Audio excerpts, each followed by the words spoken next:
या भूवरी गगनातुनी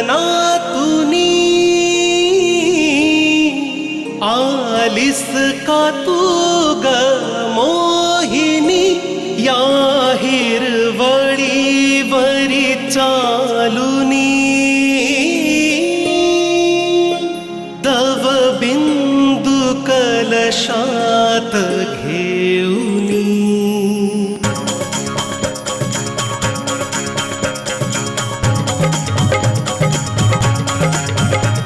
अंगात ग रंग किती, मानात ग तरंग किती, निश्चल ग तू, निर्मल ग तू, कंचन ग तू, चंचल ग तू, गोड गोड ग तू परी, निलांबराती तू परी.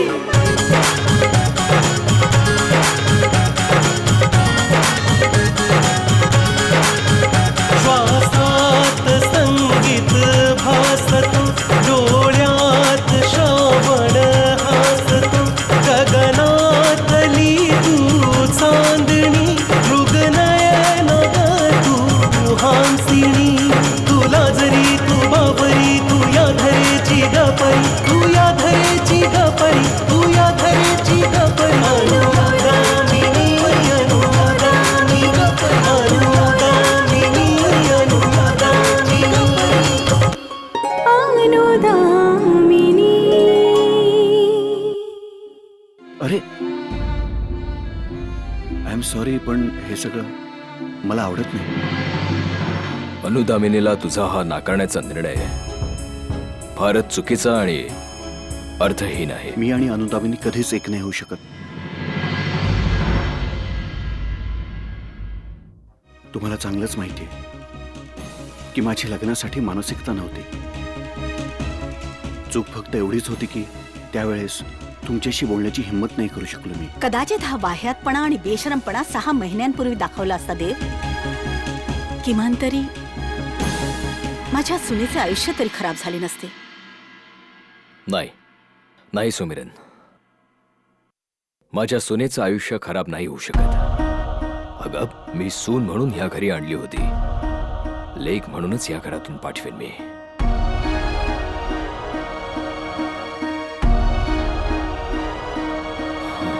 बाबा,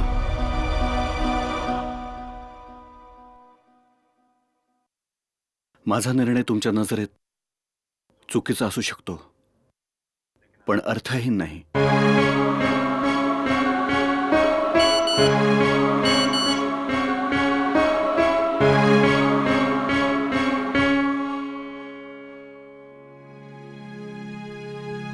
माझ्या मनात जे होतं ते मी तुला सांगितलं. मला माहिती आहे की तुला खूप दुःख होत असेल, पण आयुष्यभराच्या आनंदासाठी काही दिवसांचं दुःख चांगलंच आहे. I am sorry.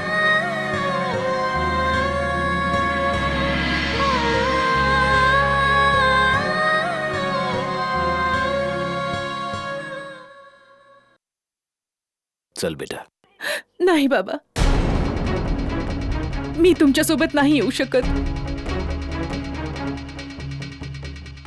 ते माझ्यावर प्रेम नाही करत म्हणून काय झालं? मी तर त्यांच्यावर खूप प्रेम करते. ती मला त्यांची पत्नी नाही मानत तरी काय झालं? मी तर त्यांना माझे पतीच मानते ना.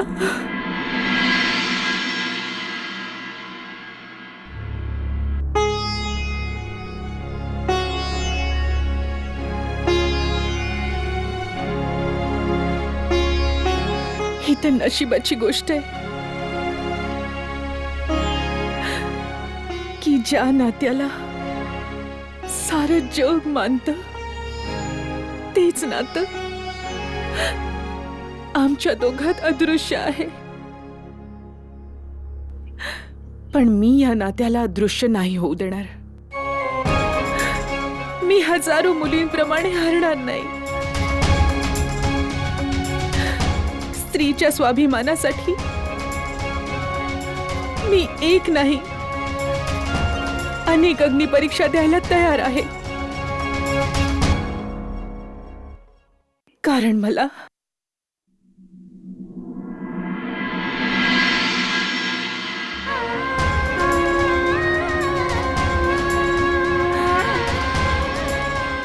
प्रेमावर आणि माझ्या सिद्धिराजावर पूर्ण विश्वास आहे.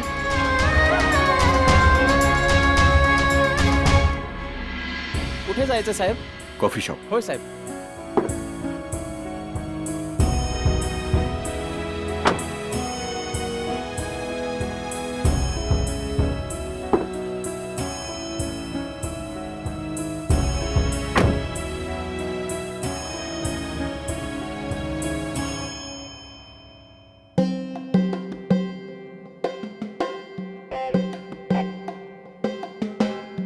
स्पॉट कॉफी कॉफी आणा please. Savi, can we have coffee together after the shoot? ते काय ना मूड ब्रेक होईल ग. ठीक okay let's quick, go. Come on come on, चला.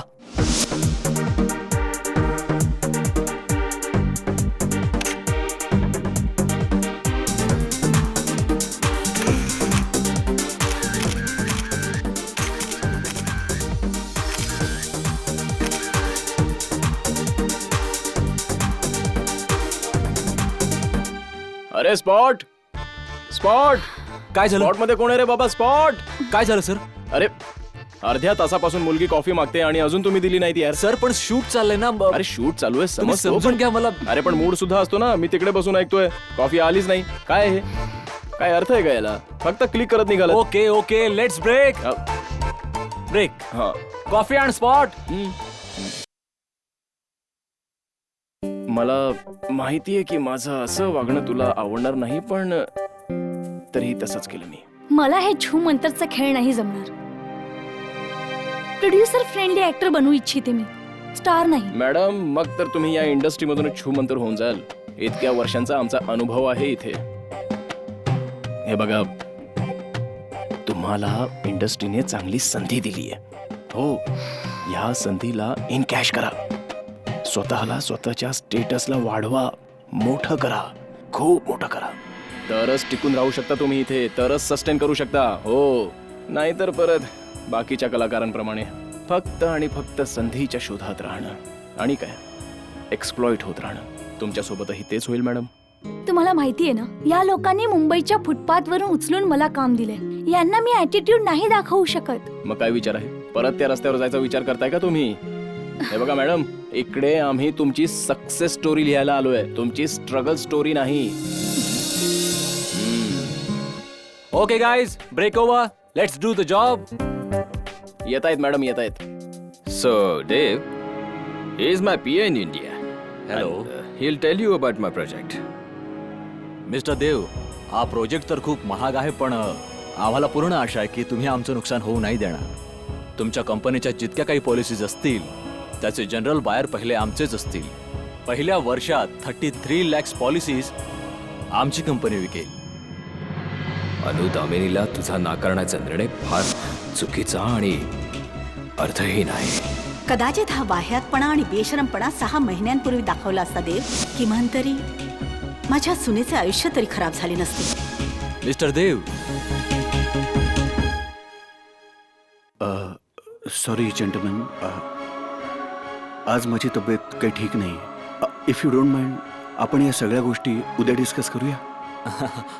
हो हो, ओके, जर ओके. तुम्ही बोर होत असाल तर आपण बॉलिवूड बद्दल बोलू. हो ना. मुंबईत तर बऱ्याच गोष्टी आहेत मनोरंजन करण्यासाठी.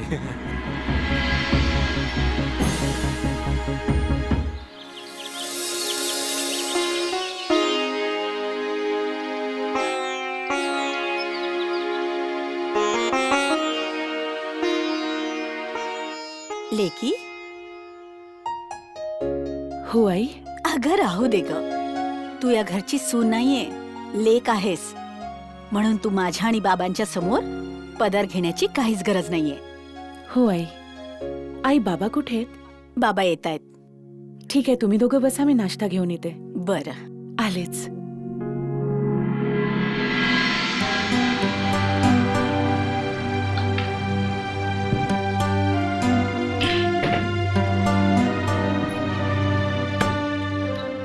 बेटा, पुन्हा एकदा विचार करून घे. बाबा, मी विचार केलाय.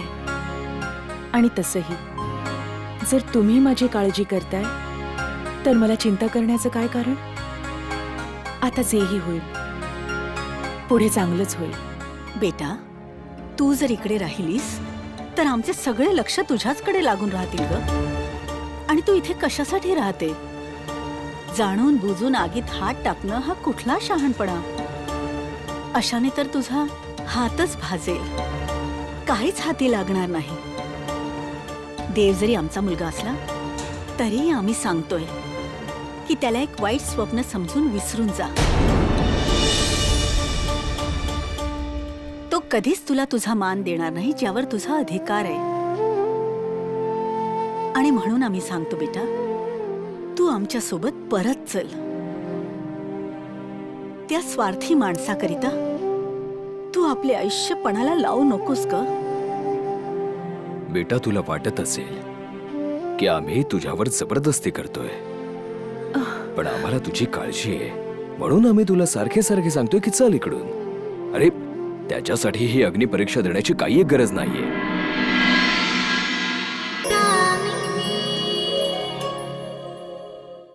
बाबा, आई, मी तुमची दोघांची काळजी समजते आणि हीच चिंता तर मला ताकद देतेय.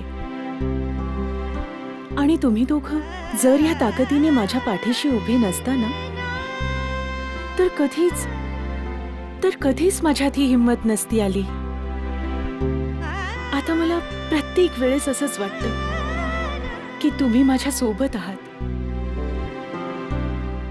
तुम्ही निश्चिंत होऊन जा. तुमची सून सदैव तुमचीच राहील आणि त्यासाठी तुमची मान कधीच खाली नाही होणार. मी नक्की प्रयत्न करीन ह्या चिखलातून बाहेर येण्याचा आणि आपल्या विखुरलेल्या या कुटुंबाच्या माळेला लवकरात लवकर एका धाग्यात ओढण्याचा. बेटा, मला तुझ्या आत्मविश्वासावर पूर्ण विश्वास आहे. जीवन पुन्हा एकदा तुझ्यासाठी आनंदी होईल. पण या नशिबाचं काय करायचं का? प्रत्येक क्षणाला रंग बदलतंय. किती इच्छा आकांक्षांनी, किती मोठ्या गर्वाने मान ताठ करून मी देव सोबत तुझं लग्न लावलं होतं. मला आठवतोय तो दिवस. तुझे वडील खूपच आनंदी होते कारण अचानक खूप वर्षांनी मी त्यांना भेटलो होतो.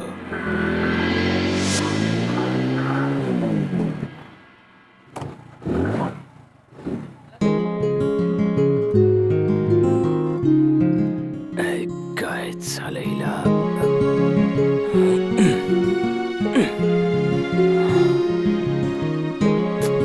काय त्रास आहे? अरे साहेब, गाडी बिघडली का तुमची? हवा तर धक्का देऊ का? कदाचित चालू होईल. अरे तारकेश्वर, तू इकडे या गावामध्ये? अरे ज्ञानू, तू इथे कसं काय? अरे मी तर इकडनं जात होतो, ते शिवपूरला जातोय. पण तू तुझा जिल्हा आणि गाव कसं काय बदललंस बाबा? अरे यार, कधी कधी वेळ काळ सगळं बदलून टाकतं. तूच बघ ना. अरे तारुण्यात तू सायकल चालवायला देखील घाबरायचास आणि आज मोटरसायकल चालवतोयस. तू आधी घरी चल, तिकडे चहा पाणी करूया आणि मग जुन्या गप्पा. अरे तारकेश्वर, ते काय ना, आज खूप महत्वाचं काम आहे. परत कधीतरी. परत कधी कशाला? मी उद्याच येतो ना तुझ्या घरी. मग उद्या नको, परवा ये. परवा तुझ्या मुलीचं लग्न आहे. काय? हे घे इन्व्हिटेशन कार्ड. अरे मुलगी इतकी मोठी झाली? ठीक आहे, तर मग आम्ही पक्का येणार. ठीक आहे? ठीक आहे. आता मी थोडा धक्का मारतो. हो, एक हो. मिनिट. हेल्मेट खूप गरजेचं आहे बाबा.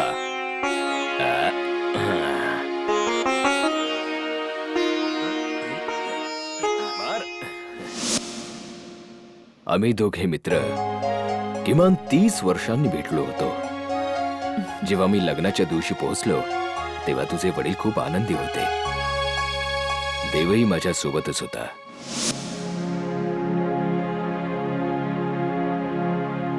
थांबा पंडितजी, मी काय सांगितलेलं?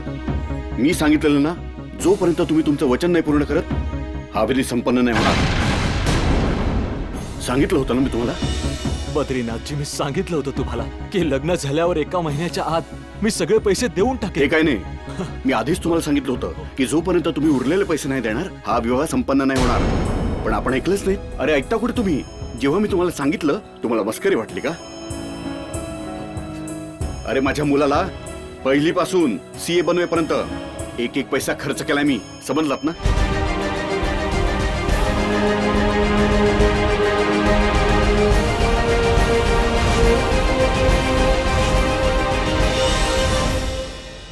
चल रे पोरा, उठ. बद्रीनाथजी, लग्न वगैरे काय नाही. चल, चल. माझं ऐका चला, निघा रे. बद्रीनाथजी, ऐका तरी.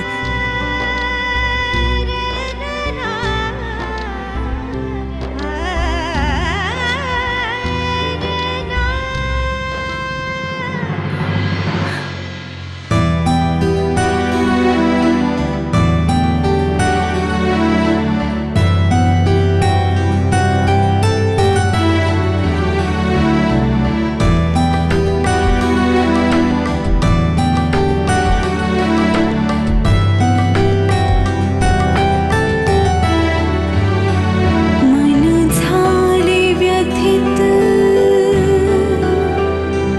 अनु स्वप्नहि सरले क्षण हे काय करुणी गेला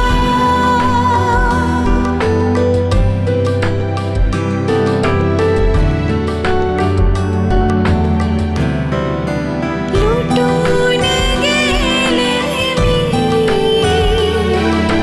निशब्द झाले लुटून गेले मी निशब्द झाले क्षण हा घात करुणी गेला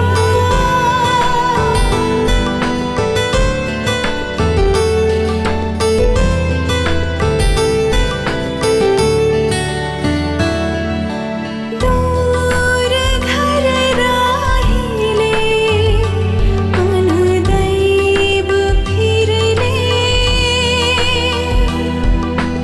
दूर घर राहिले अनुदैव फिरले क्षण शकले करुणी गेला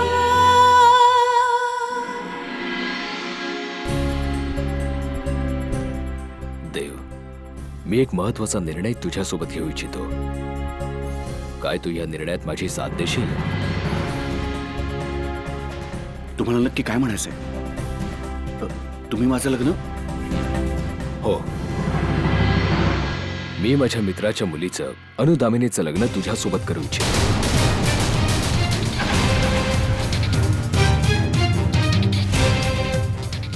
याकरता नाही की आज माझा मित्र संकटात आहे आणि त्याच्या मुलीची वरात परत केली आहे, कारण यासाठी अनुदामिनी एक सुसंस्कृत मुलगी आहे. तुम्ही असं ठरवलंच कसं? तुम्हाला माहितीये की मी लग्नासाठी मेंटली प्रिपेअर्ड नाहीये. मी सेटलही नाहीये. मला थोडासा वेळ हवाय. अरे, ही वेळ निघून जाईल आता देव. ही मुलगी निराधार होईल. पण माझं काय? तुला काम करायची काय आवश्यकता आहे? अरे, मी आधीच तुझ्यासाठी एवढं करून ठेवलंय की तू आयुष्यात कधीही काही नाही केलंस ना तरीही आपलं जीवन अगदी थाटामाटात जगशील. समजलो मी. आयएसच्या परीक्षेत 3 वेळा नापास होण्याचा टोमणा किती वेळा मारणार तुम्ही? अरे, मी आयएसच्या परीक्षेत नापास झालो कारण मला त्यात काही इंटरेस्ट नव्हता. आणि आता याचा बदला माझं लग्न करून घेता तुम्ही?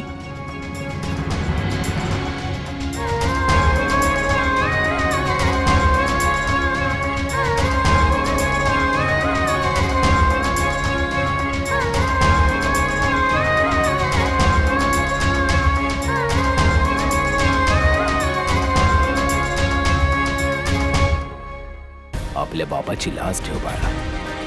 ठीक आहे, तुम्हाला जे योग्य वाटेल ते करा तुम्ही. पण एक गोष्ट लक्षात ठेवा, आजपासून माझ्याकडून मुलगा म्हणून कुठल्याच अपेक्षा ठेवू नका. तुम्ही तुमच्यासाठी सून नक्कीच आणा, पण माझ्यासाठी बायको नाही.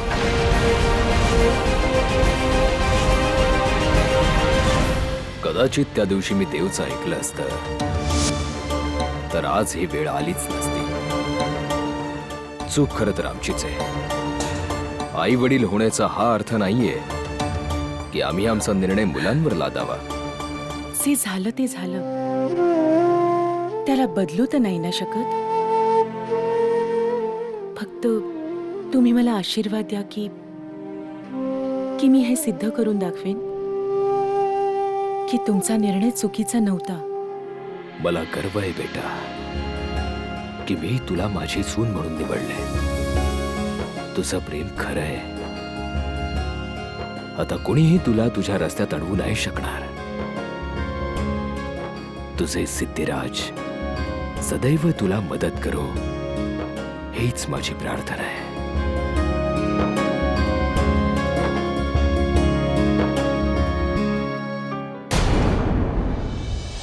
मला माहितीये तुमच्या मनात हाच प्रश्न पडलाय की मी आईबाबांसोबत जाणार आहे की नाही. पण खरं हे आहे की मी नाही जाणार.